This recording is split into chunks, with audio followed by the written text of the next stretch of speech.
अगर किसी का मतलब आए कोई विरोध कर दिया, कोई बात कर दिया तो विपक्ष और तेजस्वी यादव यहीं लालू प्रसाद यादव इतना हल्ला करेंगे कि ये हो गया, बवाल हो गया, ये हो गया, बवाल कर दिया। मतलब उनको कहीं से मिला होगा कि आप जाइए उनको प्रताड़ित कीजिए। इस तरीके से तो बंगाल में कोई भी नहीं जाएगा परीक्षा देने के लिए। एक तो डरेगा फिर जाने से वहां पर, और बंगाल के लोग बिहार में आकर नौकरी करेंगे। कहा जा रहा है कि इससे नुकसान होगा, फायदा इससे होने वाला है। अधिकारी जाके जागरूक करें उन लोगों को, गांव-गांव में स्मार्ट मीटर लगाना है, बिजली की खपत को भी कम करना है। तो इसके लिए नीतीश कुमार ने एक बड़ा फैसला लिया है। बिहारियों को फिर से प्रताड़ित करने की परंपरा शुरू हो गई है। तो जिस तरह का माहौल अभी बना हुआ है उस तरह से देखा जाए तो बिहार के छात्रों को फिर डर लगेगा दूसरी जगह जाने में। बिल्कुल डर लगेगा। अब मान के चलिए कि एक समय था कि मुंबई कई अगर छात्र एग्जाम देने जाते थे उस समय, तो मुंबई में जाने से डरते थे। पनोरमा ग्रुप, जो सोचता है वो करता है। आपके अपने सपनों का आशियाना। नमस्कार, भारत लाइव देख रहे हैं आप। सुबह के 7:30 बज चुके हैं और ये हमारा खास कार्यक्रम रातों रात है। हमारे साथ सहयोगी हमारे रत्नेश जी बैठे हुए हैं। तो रत्नेश जी, कुछ हमारे दर्शकों का सवाल है, उनका हम आपसे जवाब चाहेंगे। सबसे पहला सवाल तो ये है कि कल के दिन नीतीश कुमार और चिराग पासवान मिले थे साथ में, क्या मामला क्या है आगे? नीतीश और चिराग मिल जाएंगे तो बिहार में शायद ये एक नया दौर शुरू हो जाएगा। और वाकई में मिले हुए भी हैं दोनों के बीच। आपने देखा होगा कि 2020 में विधानसभा में दूरियां थी, लेकिन अब धीरे धीरे उन सारे तलखियों को खत्म कर दिया है। एक तरफ बिहार में सीएम का चेहरा कौन होगा 2025 का, इसको लेकर के चर्चा चल रहा है। दूसरे तरफ आप देखिएगा चिराग पासवान बिहार के भविष्य हैं। दलित वोट बैंक को लेकर एक बड़ी रणनीति और राजनीति तेज हो गई है। दलितों का बिहार में लगभग 14 से 16% की आबादी है उनकी, और इस 16% की आबादी पर हर जो दल है वो अपने नजरें गड़ाए हुआ है कि दलितों का कैसे मतलब आगे बढ़ाया जाए, दलित मुख्यमंत्री बनाए जाएंगे। इसको लेकर के चर्चा खूब तेज है। आपने देखा होगा कि नीतीश कुमार की पार्टी के अंदर भीम संसद बुलाया गया अशोक चौधरी की तरफ से, और अशोक चौधरी ने भी अपनी ताकत दिखाने की कोशिश की। नीतीश कुमार के दावेदार तो वो भी हैं एक तरीके से देखा जाए तो सीएम के लिए। तो ये कहीं ना कहीं चिराग पासवान और नीतीश कुमार एक होने का सिर्फ और सिर्फ एक ही मकसद है कि अगर एनडीए गठबंधन में नीतीश रहते हैं तो नीतीश को उन सीटों पर घाटा ना मिले जिन सीटों पर 2020 में उनको नुकसान सहना पड़ा था। तो इस वजह से चिराग पासवान चूंकि क्या है कि अब नीतीश कुमार के साथ आ गए हैं, बिहार में भी उनको अपनी राजनीति आगे बढ़ानी है, अपने विधायक एमएलसी लेकर उनको जिताना है, सीट बंटवारा ही करना है। बिहार में सीट बंटवारा तो सिर्फ नीतीश ही कर सकते हैं। तो मतलब एक सामंजस्य से बैठे रहना चाहिए, किसी तरह की कोई दूरियां नहीं होनी चाहिए, क्योंकि चिराग पासवान भी जाते हैं कि बिहार में नीतीश कुमार मतलब समुद्र में रहकर मगरमच्छ से बैर नहीं किया जा सकता है।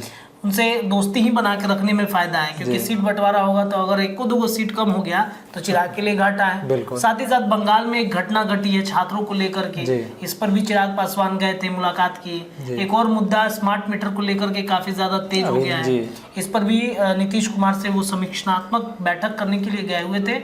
और चिराग नीतीश जो है इसी सब मुद्दों पर अब एक हो चुके हैं। जी, एक और प्रश्न है कि सीएम पर हुआ जबरदस्त वार। वही बंगाल वाली घटना है। बंगाल में छात्र जाते हैं परीक्षा देने के लिए, तो उन पर तथाकथित एक अधिकारी, आईबी के अधिकारी कहते हैं छात्रों की पिटाई होती है। फिजिकल टेस्ट एसएसबी का वो देने गए थे। बताइए कि ये स्थिति बिहार में, देश भर में ये स्थिति मच गई है। बिहारियों को फिर से प्रताड़ित करने की परंपरा शुरू हो गई है। तो जिस तरह का माहौल अभी बना हुआ है उस तरह से देखा जाए तो बिहार के छात्रों को फिर डर लगेगा दूसरी जगह जाने में। बिल्कुल डर लगेगा। अब मान के चलिए कि एक समय था कि मुंबई कई अगर छात्र एग्जाम देने जाते थे उस समय, तो मुंबई में जाने से डरते थे। इसके अलावा आप साउथ के कुछ क्षेत्रों में चले जाइए तो वहां पे डर लगता था। अब बंगाल में, अब इस पर तो जवाब तेजस्वी यादव को देना चाहिए था। तेजस्वी यादव को ट्वीट करके बताना चाहिए, जो कि वो हमेशा देते रहते हैं, ट्वीट करते रहते हैं हर बात पर। अब ममता बनर्जी उनके ही गठबंधन के साथी है ना, उनसे बातचीत करनी चाहिए थी। अब लालू प्रसाद यादव, अब अगला सवाल, अगला जवाब मैं आपको अभी दे देता हूँ कि कहा तो ये जा रहा है कि लालू प्रसाद यादव ने ममता बनर्जी को फोन किया है, फोन घुमाया है, बातचीत हुई है। तो बातचीत हुआ है तो आप ट्विटर पे बताइए तो सही कि क्या बातचीत हुआ है, क्या हल हुआ, क्या और जिस अधिकारी को वो लोग गिरफ्तार किए, जिसके ऊपर कार्रवाई हुई है, वो तो अधिकारी इतना मतलब वो कह रहा है कि मुझे इससे कोई परहेज नहीं है कि मैंने छात्रों को मारा है। अच्छा, तो इसका मतलब ये है कि अधिकारी भी मतलब उनको कहीं से मिला होगा कि आप जाइए उनको प्रताड़ित कीजिए। इस तरीके से तो बंगाल में कोई भी नहीं जाएगा परीक्षा देने के लिए। एक तो डरेगा फिर जाने से वहाँ पर, और बंगाल के लोग बिहार में आकर नौकरी करेंगे। ये कहाँ का न्याय है? बिल्कुल। बिहार भारत में क्या बंगाल के लिए संविधान अलग है क्या? क्या बिहार के लिए संविधान अलग है क्या? यहाँ तो सब संविधान एक है, हर कोई स्वतंत्र है यहाँ पर। भारत देश है हमारा, और भारत देश में देखिए इन्हीं तथाकथित कुछ नेताओं की तरह, सीएम की तरह जो है बंगाल अलग है एक हवा बना दिया जाता है। लोगों के मन में डर पैदा कर दिया जाता है कि बाप रे बंगाल में बिहारियों पर हमला हो रहा है। इसके अलावा मुंबई में बिहारियों पर हमला हो रहा है। ये हवा क्यों बनाया जा रहा है? जब आप कहते हैं भाईचारा के साथ हमें रहना है तो इस पर कुछ बातचीत कीजिए, मंथन कीजिए। तो ये कहीं ना कहीं मुझे लगता है कि इस पर एक राजनीति जो है वो चमकाई जा रही है। इस पर राजनीति नहीं होनी चाहिए। डोमिसाइल नीति के तहत आप बिहार में आकर नौकरी कीजिएगा और बिहार के बच्चे जाकर दूसरे राज्यों में नौकरी नहीं कर सकते क्या? नहीं कर सकते। झारखंड के मुख्यमंत्री हेमंत सोरेन उन्होंने कहा कि हम झारखंड के अलावा किसी को नौकरी ही नहीं देंगे। तो आप भी रोकिए झारखंड के व्यक्ति को बिहार में आने से। नीतीश कुमार को पहल करनी चाहिए इस पे। ये लोग क्यों नहीं आवाज उठाते हैं? तो ये कहीं ना कहीं बेहद मतलब दुखद घटना है। ऐसी घटना नहीं घटनी चाहिए। बंगाली भी तो आते हैं बिहार में एग्जाम देने के लिए। अब बंगाली को अगर मान लीजिए होना हो कहीं, अगर किसी का मतलब आए कोई विरोध कर दिया, कोई बात कर दिया, तब तो विपक्ष और तेजस्वी यादव यहीं लालू प्रसाद यादव इतना हल्ला करेंगे कि ये हो गया, बवाल हो गया, बवाल कर दिया। एक बंगाली को दूसरे राज्य के आके यहाँ पर लोगों को ये पीटा जा रहा है। बिहारी है, बिहार के लोगों की अस्मिता और बिहार के, लेकिन अभी क्यों इनको दिखाई नहीं दे रहा है? अभी क्यों दिखाई देगा? गठबंधन के साथी हैं तो मतलब अभी बोलेंगे तो मतलब इंडिया गठबंधन वैसे भी बिखरा हुआ है और भी कमजोर हो जाएगा। 2025 में विधानसभा का चुनाव है, चुनाव भी तो लड़ना है लोगों को। एक और सवाल है कि क्या कुर्सी छोड़ेंगे मुख्यमंत्री? क्या ये मामला क्या है? देखिए बिहार में लॉ एंड ऑर्डर और स्मार्ट मीटर को लेकर एक बड़ा विवाद बना हुआ है। स्मार्ट मीटर देखिए पहल बहुत अच्छी है स्मार्ट मीटर से। इससे आपका बिजली का यूनिट जो है वो मतलब फायदे में ही आप रहेंगे। लेकिन जिस तरीके से इसे अलग अलग क्या हुआ है कि स्मार्ट मीटर ही खराब हो जा रहा है।